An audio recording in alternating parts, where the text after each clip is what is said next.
Oke, oke. Ya, teman-teman, sekali lagi ya, investasi sesuaikan dengan profil risiko yang teman-teman miliki nih. Jangan teman-teman tuh yang konservatif tipenya, tapi memaksakan untuk investasinya di instrumen investasi yang sangat fluktuatif gitu pergerakannya. Atau sebaliknya, kalau teman-teman risk taker tapi investnya ya mungkin yang returnnya segitu-gitu aja gitu. Mungkin agak kurang sabaran gitu teman-teman ya, kurang tertantang, kurang challenging. Jadi sesuaikan dengan profil Iya, risiko yang teman-teman miliki gitu. betul. Oke. Eh, oke. Nah ini, oke. Wah pertanyaannya menarik nih, Pak Jeffrey nih. Biasanya MI itu melakukan rebalancing porto setiap berapa minggu atau bulan hitungannya? Sekali ya gitu. Apakah ada jadwal pastinya atau bagaimana? Di kami sih tidak ada jadwal pasti, tapi memang setiap minggu kami evaluasi. Jadi kalau ketika dibutuhkan untuk di reschedule, di rebalance ya, artinya ada yang di take profit kah, ada yang di cut loss kah, itu kami akan lakukan secara berkala. Paling lambat seminggu sekali. Tapi pada hari-harinya kita selalu pantau. Jadi ketika kita pilih saham A gitu ya masuk ke dalam komposisi, bukan berarti kita lihat lagi nanti 6 bulan kemudian tidak. Tetap minggu demi minggu kami perhatiin, tapi nggak kami perhatiin tiap detik gitu ya di layar gitu, enggak. Kita liatin setiap minggu ketika ini convictionnya jalan, oke kita diemin aja. Kalau misalkan ternyata fail gitu ya, kita punya proyeksi dan lain sebagainya, udah kita cepet-cepet cabut juga. Oke, oke, oke. Itu Berarti, active management namanya. iya, iya, iya, cenderung aktif ya Pak Jeffrey ya. Betul. Ya, karena setiap minggu dilakukan evaluasi nih teman-teman. Jadi teman-teman tuh sebenarnya dibilang nggak usah melakukan analisa secara individu lagi gitu ya Pak Jeffrey kalau memang sudah membeli produk dari reksadananya Sinhan nih gitu. Jadi teman-teman Iya. silakan percayakan aja gitu dananya untuk diinvestasikan secara long term. Karena yang aktif mengelola portfolionya ya dari pihak MI-nya gitu. Mm-mm. Oke, nah ini pertanyaan berikutnya. Ada pertanyaan dari, oke ini banyak saham. Nanyain Saham semua ya. SMBR, saham cuan, prospeknya seperti apa. Oke, pertanyaannya saya cari-cari lagi. Ya teman-teman silahkan ya kalau misalnya teman-teman ada pertanyaan langsung ditulis di dalam Q&A box yang ada di kanan bawah aja. Nanti akan dibantu jawab sama Pak Jeffrey terkait topik ya teman-teman yang kita bahas atau reksadana. Gitu. Ya, sesuai topik ya reksadana, jangan tanya emiten, saham. Iya. Saya nggak bisa jawab kok itu. Oke, gimana teman-teman? Sebentar ya Pak Jeffrey. Ini saya cari juga nih di running comment. Takutnya ada pertanyaan juga dari teman-teman nulisnya di komen. Oh iya, Oke, oke. ini ada pertanyaan nih Pak Jeffrey di running comment. Apakah memang market kita tuh sedang baik-baik saja? Dan apakah saat ini saatnya pindah ke instrumen emas? Gimana nih kira-kira Pak Jeffrey tanggapannya? Oh, oh iya, ini saya baca juga. Oke. IHSG sedang baik-baik saja, dibilang baik-baik saja juga lagi flu ya, kayaknya lagi flu nih, lagi mesti minum Activate nih. Karena memang tadi saya bilang kita minim adanya katalis dari luar negeri maupun dari dalam negeri. Jadi posisi saat ini pun banyak yang wait and see. Kalau teman-teman lihat di bursa biasanya sehari transaksinya bisa berapa belas triliun ya. Sekarang mungkin cuma setengahnya. Itu kan artinya banyak sekali pihak fund manager kah, retail kah, institusi besar itu bingung mau ngapain gitu loh. Kondisinya masih melihat keadaan dulu. Jadi masih belum bisa ngapa-ngapain, makanya lebih baik teman-teman pun sabar dulu. Jangan terlalu cepat pindah ke sana sini ya. Karena tadi saya bilang kita sulit sekali untuk bisa timing the market. Kalau kita mau timing sekali itu ujung-ujungnya malah kebanyakan boncos. Apakah waktunya tepat pindah ke emas? Nah, pindah ke emas apa dulu kalau kita beli atau invest? Ya, sebaiknya kalau kita diversifikasi investment, ya emas disimpan aja. Tapi kalau mau ditradingkan, emas itu lebih volatile, lebih mengerikan daripada saham loh. Yakin mau trading emas? gitu ya. Emasnya dalam bentuk apa dulu? Future commodity atau yang batangan. Ini beda lagi ya ketika kita bicara future commodity. Ini sudah dikaitkan dengan namanya leverage atau hutang. Lebih resiko kalau teman-teman takut dengan IHSG. Masa berani ke emas, trading emas? Menurut saya enggak sih. Oke, walaupun emas itu disebut-sebut sebagai safe haven ya, Pak Jeffrey ya. Ya, emas itu sendiri sebenarnya sudah tidak safe haven lagi karena banyak kan sudah menganggap emas itu komoditi. Lebih ke komoditi gitu. Kondisinya Amerika membaik, emasnya tetap ikut turun. Nah, gitu. Jadi kadang-kadang suka berbanding hubungan korelasinya udah nggak masuk akal kadang-kadang. Itu yang menganggap, makanya banyak orang bilang ini kayaknya udah komoditas aja, sekedar jual beli tergantung supply demand di market. Oke, ya thank you Pak Jeffrey buat jawabannya. Ini pertanyaannya ada lagi yang masuk dari Beverly. Kira-kira masa-masa seperti ini baiknya ambil reksadana jenis apa sih? Tadi sih udah dijelaskan ya, tapi diulang lagi nggak apa-apa. Pasar uang dan pendapatan tetap paling banter. Udah jawabannya itu. Oke. Reksadana pasar uang ya Pak Jeffrey ya? Iya. Oke, reksadana pasar uang ya teman-teman ya, sekalian teman-teman tuh memarkirkan dananya terlebih dulu untuk nanti berikutnya baru di switch ke ketika marketnya udah mulai membaik, nggak flu lagi gitu ya Pak Jeffrey ya. Iya, betul. Oke, kemudian oke, nah ini pertanyaan atau pernyataan ya Pak Jeffrey nih. Jadi nabung atau invest yang bagus selalu bingung milihnya. Mau nabung ke saham atau reksadana atau ke koperasi konvensional. Koperasi konvensional. Nah, koperasi itu kan jujur ya, nggak tahu juga. Kalau saya pribadi sih justru menyayangkan gitu loh. Koperasi itu kan kita nggak tahu ya siapa pengurusnya, dialokasikan lagi duit-duitnya kemana, kita nggak tahu. Malah resikonya menurut saya lebih besar.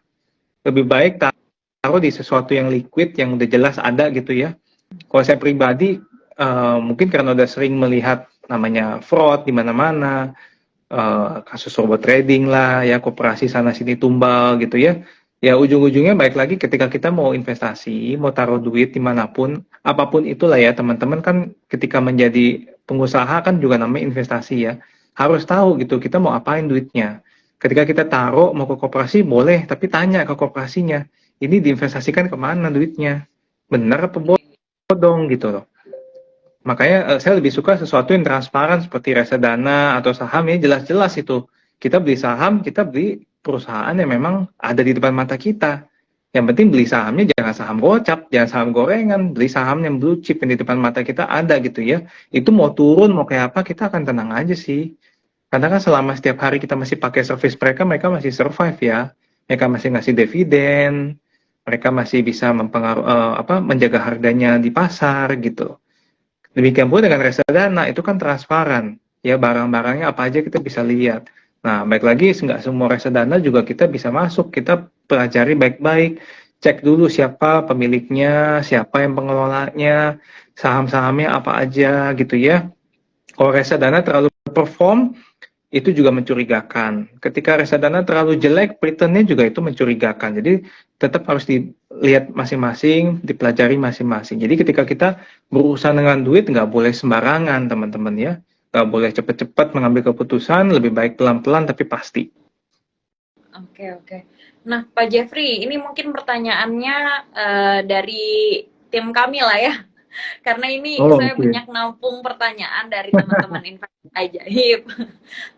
Perihal seputar analisa reksadana nih. Jadi kalau kita bicara analisa saham itu kan mungkin dilihat valuasi ya, rasio-rasio gitu. Atau boleh juga dilihat dari momentum teknikalnya gitu ya. Tapi kalau screening reksadana, itu apa aja sih faktor yang perlu kita perhatikan gitu? Kalau di dalam Fun Facts sendiri, apa aja sih yang harus kita perhatikan? Sebenarnya kalau gini ujung-ujungnya kan reksadana yang kita lihat adalah return ya. Nah, return yang harus kita perhatikan adalah kita harus perhatikan secara jangka panjang. Kita lihat jangka panjang apakah dia bisa beat index. atau BIT dia punya benchmark. Kalau misalkan namanya pendapatan tetap pasti benchmarknya dengan IBPA ya, Indonesia Bond Pricing Agency. Nah kita lihat secara year on year, day by day, month by month itu gimana performance-nya. Apakah selalu inline pelan-pelan. Nah ketika inline pelan-pelan dan cenderung beat the market, ya itulah reksadana yang baik gitu ya. Jadi jangan lihat reksadana dari hanya perform setahun. Karena setahun bisa perform, bisa lagi next year-nya jeblok. Ujung-ujungnya kan netnya zero gitu ya. Kita masuk misalkan di Januari, Desember kita dicairkan untung 20%. Lalu masuk lagi di reksadana yang sama, Desember malah minus 20%. Sama dong netnya nol gitu kan ya. Makanya kita lihat jangka panjang. Kita harus lebih pilih-pilih gitu ya. Nggak selalu yang namanya aset under management yang besar itu baik, nggak selalu yang aset under manajemennya kecil itu jelek. Baik lagi dilihat track record jangka panjang. Oke, oke, oke. Ya itu ya teman-teman ya. Jadi boleh teman-teman pertimbangkan itu tadi beberapa faktor dan tentunya memang melihatnya dari potensial return-nya ya Pak Jeffrey ya. Iya. Dan bukan berarti biasanya tuh memang teman-teman tuh lihatnya oke, under asset manajemennya besar nih, artinya banyak yang percaya di produk reksadana tersebut gitu. Tapi belum tentu AUM yang besar itu memang mencerminkan produknya bagus atau potensial ke depannya gitu teman-teman. Betul, betul sekali. Karena saya pribadi juga dulu ketika masih belum ngerti sering kecele. Oh gitu. Ikut-ikut aja nih, gede. Oh, pasti bonafit nih. Ternyata nggak bagus. Gitu ya. Waduh, sayang. Ternyata saya lihat di tempat lain kok banyak nih reksadana yang bagus-bagus gitu ya. Nggak dijual di bank, malah dijualnya di Ajaib, di lain tempat. Ya. Tapi namanya mungkin belum terkenal gitu ya. Tapi begitu diikutin cuan. Setahun lebih disimpan malah cuannya tebal gitu ya. Nah, yang seperti itulah yang harus kita cari. Oke, ya. Thank you Pak Jeffrey buat jawabannya. Ini ada masuk lagi pertanyaan baru dari teman-teman. Pertanyaannya, wah mantap nih, dari Zizi_Tabi. Jurus cuan atau strategi investasi reksadana di 2023 apa ya Pak? Silakan nih. Waduh, jurus cuannya adalah diversifikasikanlah dengan baik gitu ya. Jangan semuanya ditaruh tempat-tempat tetap. Jadi sebenarnya cuan itu ini selalu pengingat buat saya sendiri juga. Cuan itu kuncinya adalah disiplin. Ya, ketika kita melakukan hal yang benar, kita analisa dengan benar, itu pasti cuan akan mengikuti. Ketika kita udah mulai irasional, mulai panik, mulai nggak dakdikduk, itulah saatnya dimana kita bisa mengacaukan investasi kita sendiri. Gitu. Sama seperti fund manager pun kan kami tiap hari berhadapan dengan market yang nggak jelas ya. Kalau kami dikit-dikit panik, cut loss, ujung-ujungnya reksadananya jelek semua. Kami nggak akan bisa menghasilkan sustainable return atau return yang stabil selama 5 tahun ke atas. Nggak bisa. Justru karena kami sabar gitu ya, yakin dengan yang kami beli, itu akan menghasilkan ya itu tadi, hasilnya nyata gitu loh. Mungkin awal-awal minus ya kita tahan, nggak apa-apa karena benar gitu loh. Benar ketika waktunya terbang semua sahamnya naik kan gitu. Nah demikian pula dengan sebagai individu, sebagai personal gitu ya, kan saya ngomong sebagai personal juga ya. Disiplin aja, tenang gitu. Dan kita harus diversifikasi dengan baik. Oke. Jadi ada beberapa kata kuncinya nih teman-teman ya. Diversifikasi dan konsisten, disiplin dalam berinvestasi gitu. Oke, thank you Pak Jeffrey buat jawabannya. Iya, ini sama-sama. Ini ada pertanyaan lagi nih Pak. Coba saya cari. Tadi sih kayaknya yang masuk banyak. Coba pertanyaannya. Kalau bicara sektor gimana Pak Jeffrey? Kira-kira bisa dijawab nggak? Bicara sektor apa nih? Mengenai sektor-sektor yang potensial gitu. Jujur kalau kami lihat saat ini, jujur semua sektor tuh dalam kondisi yang flat. Oke. Yang tadi saya bilang, kami lihatnya bukan sektor, kami lihatnya lebih ke bottom up.